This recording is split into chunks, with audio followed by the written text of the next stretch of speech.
I'm not pulling on my driveway. We all know what that means. It's time for another Drive to Work, Coronavirus Edition. Okay, so today I'm going to be talking all about vanity naming. So basically what vanity names are is when the name of a card or a character is named after something that's referencing something that applies to a person who helped make the game or connected to a person who helped make the game. But it's things that are named after real world people. Now, vanity cards are something we stopped doing many years ago. I will get into that after I talk about the vanity cards. I'll talk a little bit why we don't do vanity cards anymore. But mostly what I want to do today is just sort of tell you about some vanity cards and share some stories behind the vanity cards. There's some fun stories that go into the vanity cards. Most of these cards, the vast majority of them, either were made in the first 5 years of Magic's life, or they're a term that got made there and then got reused later.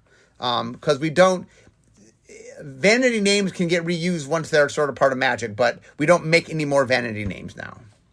Okay, so to start my story, I'm going to go all the way back to Alpha. So the first one I want to talk about is Mons' Goblin Raiders. Mons is a goblin character that first shows up on that card. I think Mons shows up. He shows up. The card that it's named after, Mons Pashelik, shows up later. Also, in Unhinged, we made Mons' Goblin Waiters as a nod to that. Pashelik Mons is the character. He showed up in, I think, one of the Modern Horizons sets, I think. Where does he show up? Pashelik Mons shows up in Modern Horizons. But anyway, Mons Johnson is a friend of Richard Garfield's and a longtime Wizards employee who works in R&D. So Mons loves goblins. Loves goblins.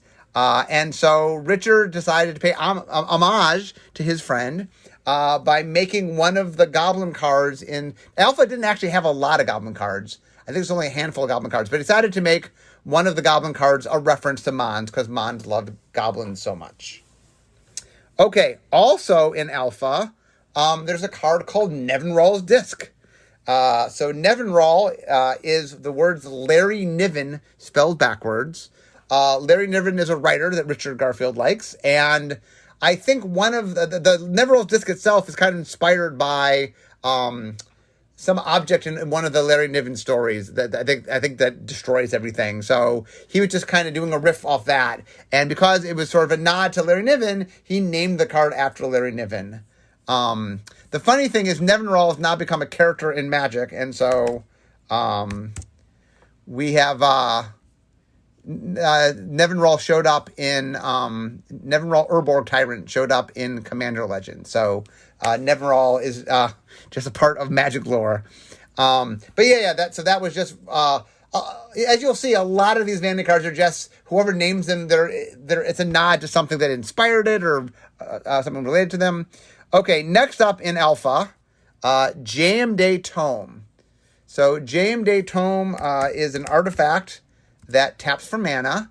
I'm sorry, that taps to draw a card. And it was named after, so it's like 4 mana, 4 tap, draw a card.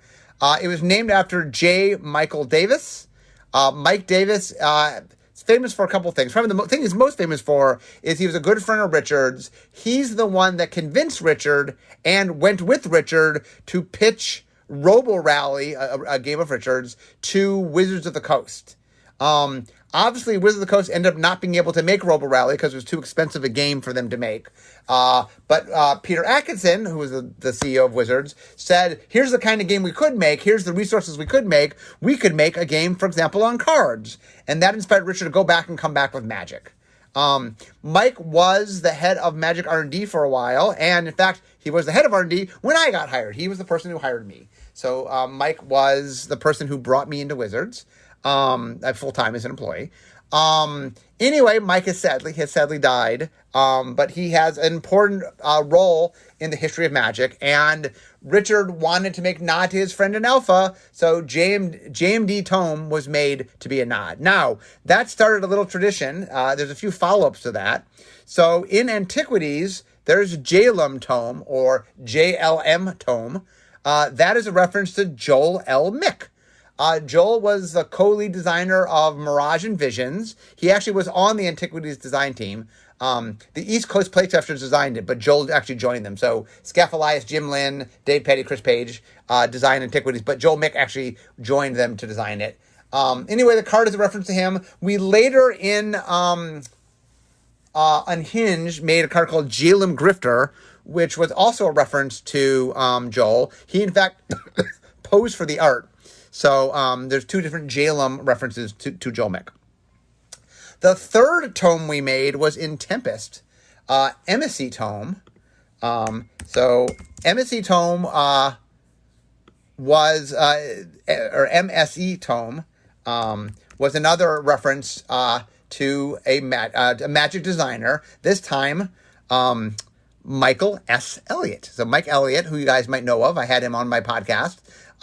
He is a longtime designer, and this was the first set that he worked on, was Emissy Tome, and we decided to give him the same sort of like all the tomes were named after game designers. So Emissy Tome, which is 4 mana, 5 and tap, draw 2 cards and discard a card, was named after Michael. So all 3 of our tomes were referencing different designers. Okay, I think that's all the ones in Alpha. I'm loosely going in a rough order here, but I'm jumping around a little bit, so I apologize if I go a little bit out of order. Next, I want to talk about Arabian Nights. So Arabian Nights has a bunch of... Richard had to make the card, and I think Richard named the cards. One of the things nowadays is the people who make the cards, people who name the cards, usually they're a different set of people. I mean, sometimes in design we'll name a card and the name sticks, but usually there's a naming team that goes through and usually renames a lot of the cards. But Arabian Nights, the story behind Arabian Nights real quick is... Magic came out. They had printed what they thought was a 6-month supply, sold out in a couple weeks. Then they made beta, which they thought was another 6-month supply, sold out in a week.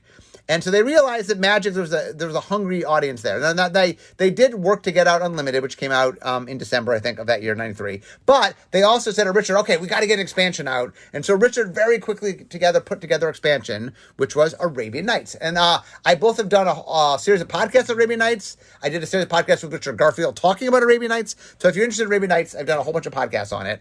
But anyway, in Arabian Nights, there's a bunch of cards where Richard's just... Because Richard had to make the cards quickly and he got to name them. So there's just a lot of references to people he knows in Arabian Nights. So first up is Wailuli Wolf, which is a little common wolf. Or actually, I think was it rare? Wailuli Wolf was this little tiny wolf that ended up getting reprinted later. I think in Arabian Nights... Was it a rare in Arabian Nights? No, it was a common rare. Oh, I see. Right. Wailuli Wolf's one of those weird cards where it is shown up in both common and rare. I think it was common originally in Arabian Nights, and then when it got reprinted later on, like in like 6th edition, it's a rare, and 5th edition, it's a rare. So anyway, there's not a lot of cards in Magic that are both common and rare. There's some. A bunch being Arabian Night commons that later came back as rares. Anyway, Wailuli Wolf is an anagram of Lily Wu. That was the maiden name of Richard's first Richard's first wife. And so he named the card after her. Next is If Biff Afreet. So If Biff Afreet, let's see. If Biff Afreet is a creature from, it's 2 green, 3/3 flying. And you can spend 1 green mana to do 1 damage to every creature with flying and every player, but any player can activate it. So If Biff Afreet was named after Richard's... okay, here's the story. Richard has an older sister named Elizabeth. When Richard was little, he couldn't say Elizabeth's name. It was too hard to pronounce. So when he was little, he called her If Biff. That's how he said Elizabeth. So when he made a card as a sort of a nod to his sister, he called it If Biff. So If Biff Afreet, as a nod to his sister. So that was a reference. I think there are a bunch of Jins and Afrits that Richard named after different people. Another one is Urnum Jin. Urnum is an anagram of Herman. So Urnum Jin is, in fact, a card that we reprinted a bunch of times. How do you spell Urnum Jin? So Urnum Jin is 3 and a green for 4/5. At the beginning of your upkeep, target non-wall creature an opponent controls gains Forest Walk until your next upkeep. So the idea is it's a very powerful green card, at least powerful at the time. But since you probably were playing Forest, it gives one of your opponents Forest Walk. Although you can be clever and try not to play Forest. Anyway, Urnum was named after Herman. Herman is Elizabeth's husband. Next is Idwinifrit and Mijé Jin. Idwinifrit costs red. It's a 3/6. Whenever you're attacked, flip a coin. If you lose the flip, Idwinifrit can't block this turn. And then Mijé Jin is kind of the opposite. Mijé Jin is red, 6/3. It's a Jin, obviously. Whenever Mijé Jin attacks, flip a coin. If you lose the flip, remove Mijé Jin from combat and tap it. So one's a 3/6 that you have to flip to block, and one's a 6/3 that you have to flip to attack. So Idwin is an anagram for Windy, and Mijé is an anagram for Jamie. Windy and Jamie got married sometime around Arabian Nights happening. There was a wedding, and as sort of a nod to them, he named cards after them. I think those are the Arabian Night cards that I know that are named after specific people. There are a whole bunch of Arabian Night cards where Richard's sort of riffing after things from, the Arabian Nights and stuff. But those are the ones that are specific actual Vanity cards. Okay, next up, let me talk about the Weatherlight Saga. So here's a few cards that were named by Michael Ryan and myself. So Michael Ryan and I created the Weatherlight Saga. I've had numerous podcasts talking about it. I've had Michael on for numerous podcasts talking about it. So if you're interested to hear more about me and Michael making it, there's numerous things to listen to. So we had to make a lot of characters. In fact, every single character in the story we named. Most of them were just cool names that we thought was fun. A few of them were riffs off words and things. But a couple of them, 4 of them in fact, were actually named after something pre-existing. So first up is Eladamri. He's Lord of Leaves. He's the king of the elves. So Eladamri is Irma Dale spelled backwards. Irma is Michael's mother, and Dale is his stepfather. And he wanted to make a nod to them because they're his parents. And so he ended up... The funny thing is, Michael pitched me the name. This interesting is Michael didn't tell me at first that this was the name. And so he pitched me the name, and I remember I'm like, oh, I like it. And I'm like, oh, maybe we want to be Eladamri. Like, I was trying to change letters in it to make it sound slightly different. And it's like, no, I wanted to be Eladamri. And finally said, look, it's my, it's Irma Dale. And I said, oh, okay. Once I understood what he was doing, I'm like, fine, that's fine. But it's funny that before I knew, I was actually trying to tweak the name a little bit. When Michael named his mother, a card after his mother, so I decided, I actually named a character after my mom. There has been a Vanguard card of it, but I think Vanguard's the only card. So Lena, Soltari Emissary, she was named after my mom, Lynn. Lynn is my mom. So my mom spells her name Lynne, but so Lena is Lyna. So the Lynn part is with the Y. One day I have to make a Lena card. Just because it's a character we haven't made a card out of yet. We did make a Vanguard card with her. She grants creatures shadow because she herself is a shadow creature stuck in between worlds. Okay, another character that we sort of named after somebody, although more accidentally than on purpose. The character Orem, who's the healer of the Weatherlight crew. She was actually a pretty minor character early on, but we knew we needed a healer, and we liked the idea of having a Samite healer that felt very magic-y. And we didn't know what to call her, so I just put down Orem, A-R-A-M, which was this Morrow backwards, as a filler. That wasn't intended to be her name. But one of the things you have to be careful of in creative when you name things, people get attached to names, and at some point like, oh, we kind of like Orem. So we changed A to I to kind of hide that it was Morrow backwards. But that's where that name came from. Another one was there's an angel named Selenia Dark Angel. So Selenia Dark Angel is 3 white-black for a 3/3 legendary creature angel flying. Pay 2 life, return Selenia Dark Angel to its owner's hand. Anyway, Selenia, interestingly, was named after Michael Ryan's cat, Selena. And Selena, the cat, was named after a character that Michael had played in a role-playing game. So Selenia has 2 references, both Michael's cat and Michael's character. Obviously, they're tied together. But his cat and character was Selena, not Selenia. Oh, by the way, I don't think Michael played Selena. I think somebody someone Michael knew played Selena. But anyway, it was something that the cat got named after, and then the character got named after. Okay, next up is Leshrac. So in Ice Age, there was a card called Minion of Leshrac. And there's some other Leshrac's Right, Leshrac Sigil, Hero to Leshrac. So Leshrac is the middle name of Chris Page. Charles is his name. So Leshrac is an anagram of Charles, so it's a nod to Chris Page. I just had Chris Page recently on a podcast talking about Ice Age. So if you want to meet Chris Page and learn more about who he is, I just had him on. You can go listen to that. But anyway, that was just a nod to Chris and his middle name, Charles. Okay, next up, Talimtor. This is from Mirage. Okay, so the story is Mirage had a whole bunch of designers, Bill Rose, Joel Mick, Charlie Catino, Don Felice, Elliot Siegel, Howard Kallenberg. I think those were the 6 people that designed Mirage and Visions. Anyway, one of them, Elliot Siegel, they were playing one day, they were playtesting or whatever, and Elliot's references, there's a football player named William the Refrigerator Perry who played for Chicago, I believe. And so he was just commenting on how they should have cool nicknames like William the Refrigerator Perry. And so somebody, I'm not sure who, said, okay, Mr. Toilet.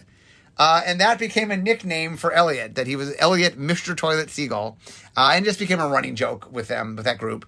So when they were making the set, they decided, they took Mr. Toilet and they anagrammed it. So Mr. Toilet anagrams to Talimtor. So there's Talimtor's darts, Talimtor's edict, and then Talimtor himself. But anyway, the character there was just them having fun. Okay, next up, another person from Mirage, a card named after them. There's a guy named Don Felice, who's one of the designers of Mirage. So Don was friends with the East Coast playtesters, Scaff, Jim, Dave, Chris, and so they had made a card named after him in Antiquities. It was called Felden's Ice Cone, was the name of the card. You all might know it better as Felden's Cane, which is a pretty famous card. It's a 0-cost artifact that you can shuffle your library into your graveyard into your library. Or sorry, shuffle your graveyard into your library. It ended up seeing a lot of play in early Magic. Anyway, I don't know why the ice cone became a cane. I don't know whether the art came back and it was a cane, or the people who just thought that an ice cone wasn't as cool as a cane. But anyway, Felden's ice cone became a cane, so Don lost his reference. So they ended up making Delph's Cone. The same team made Fallen Empires, the East Coast playtesters. So they ended up making a different card for Don Felice called Delph's Cone. A little less familiar than Felden's Cane, sadly, for Don. But Delph's Cone costs 0, tap, sacrifice it. If target creature you control attacks and is not blocked, you may choose to gain its power and life. If you do so, it deals no damage to opponent this turn. So you can trade, instead of doing damage, you can gain life. Not a particularly powerful card. But it is referenced, it is named after Don Felice. Okay. Next up, so there was an editor named Darla. Darla was the lead editor of Magic. The first lead editor of Magic was Beverly, and then the second lead editor was Darla, and then Mike Ryan, who was my co-creator, was the lead editor for a little while, and then I think eventually Dell took over, and Dell now has been lead editor forever. But anyway, Darla did a lot of the flavor text for Ice Age, and there's 2 things she did, 2 references she made.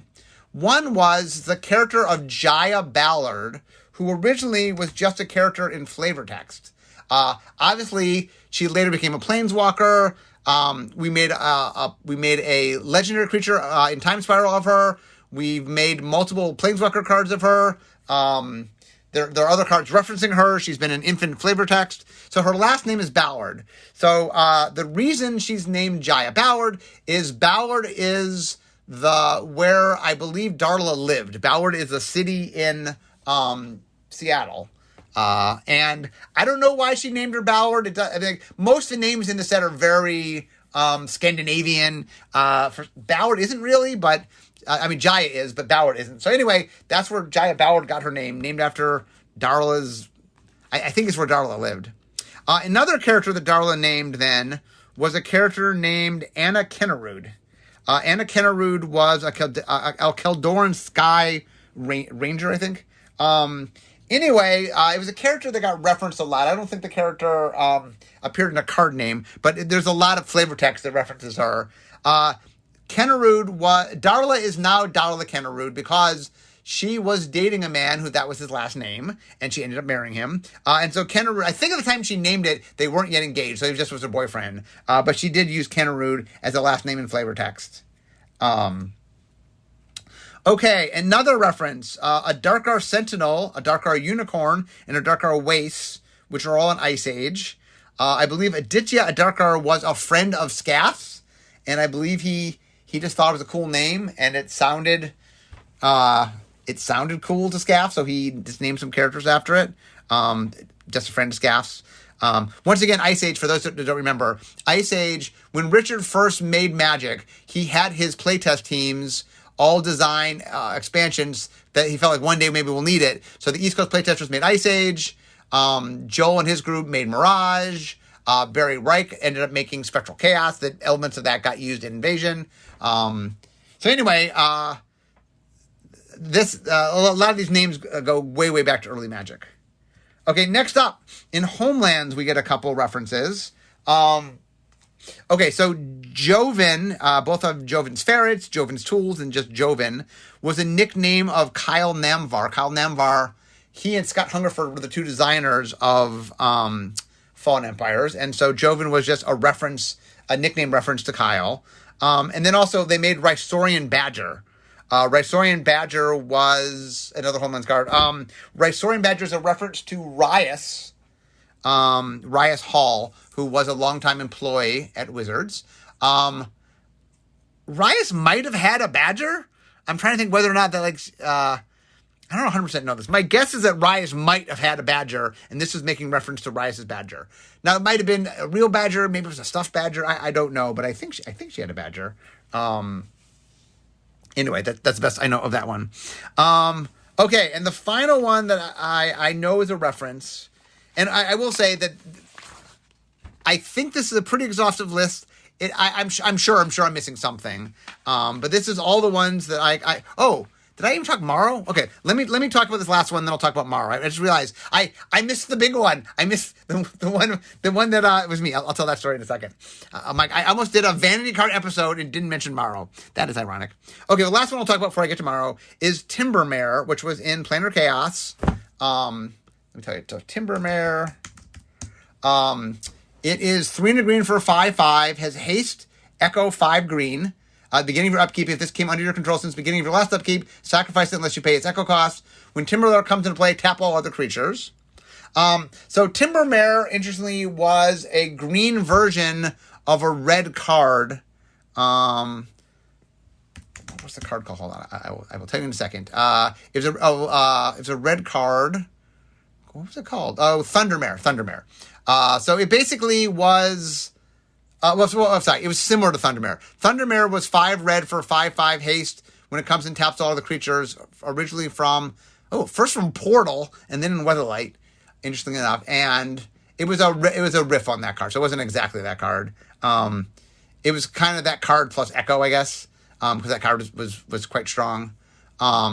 Anyway. This was, by the way, during Portal Chaos, when haste wasn't a green thing, but we imagined a world where haste was a green thing. Ironically, years later, haste became a green thing. So maybe a nod toward the future.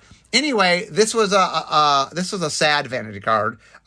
There's a man named Jamie Wakefield who, in the early days of Magic, was a very prolific writer. Wrote a lot about Magic. Much beloved member of the community. His wife, her name was Mare. Sadly died of cancer.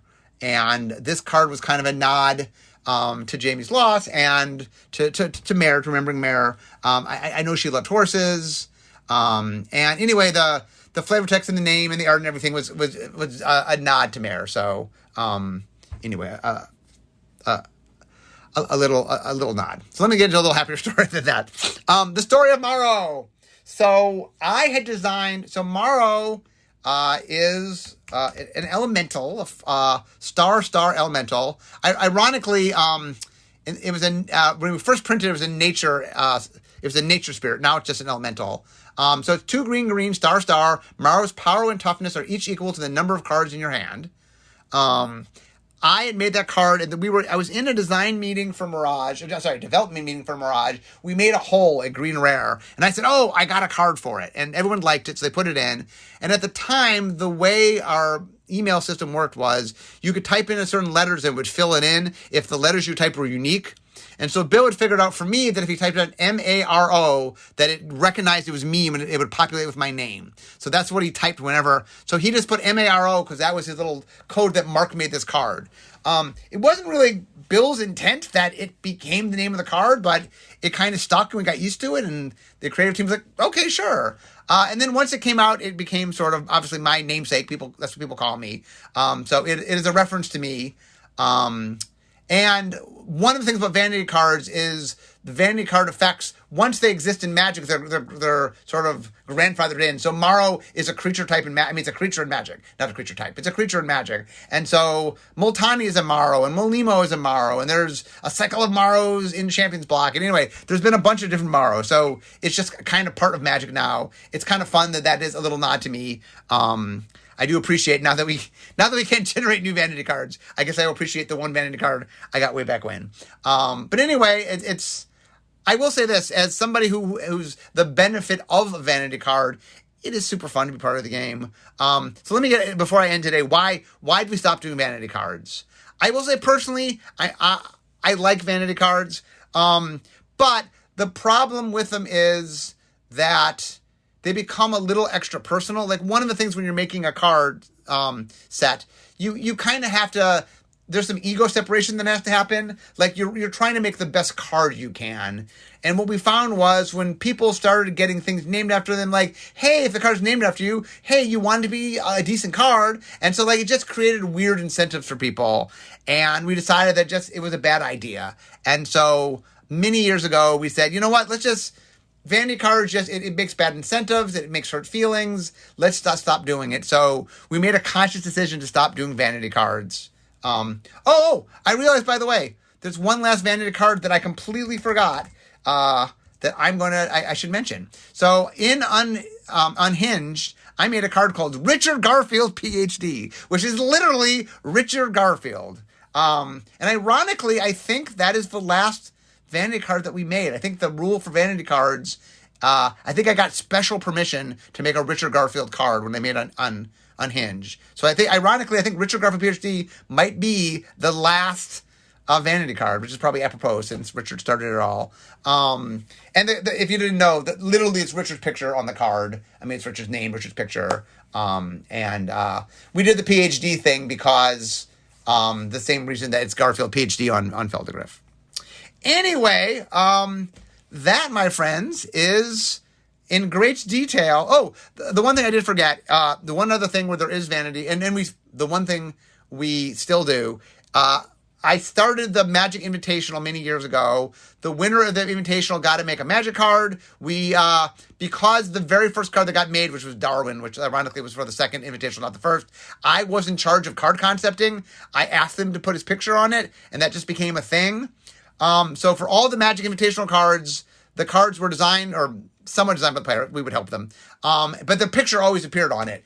Then the Magic Invitational stopped. That went away. We recently decided a couple years ago that the world champion, we designed the card. They don't design the card, but we decided to bring back putting them on the card. And so, for example, Paulo just got his image on a card in Strixhaven. So we do that. So that is a vanity thing, I guess, that we do. If you win the world championship, you get your image on a card. So we do that. So I guess vanity's not completely dead. You just got to win the Magic World Championship in order to get there. So anyway, guys, I hope this was enjoyable. Hope you had fun. This was, like I said, I was trying to go deep in depth. Looking at my notes, I think I covered everything. It was fun looking back. There's a lot of,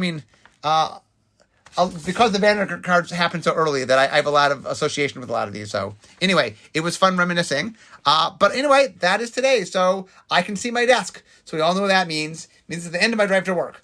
Instead of talking magic, it's time for me to be making magic. So anyway, I hope you guys enjoyed today's show, and I'll see you all next time. Bye-bye.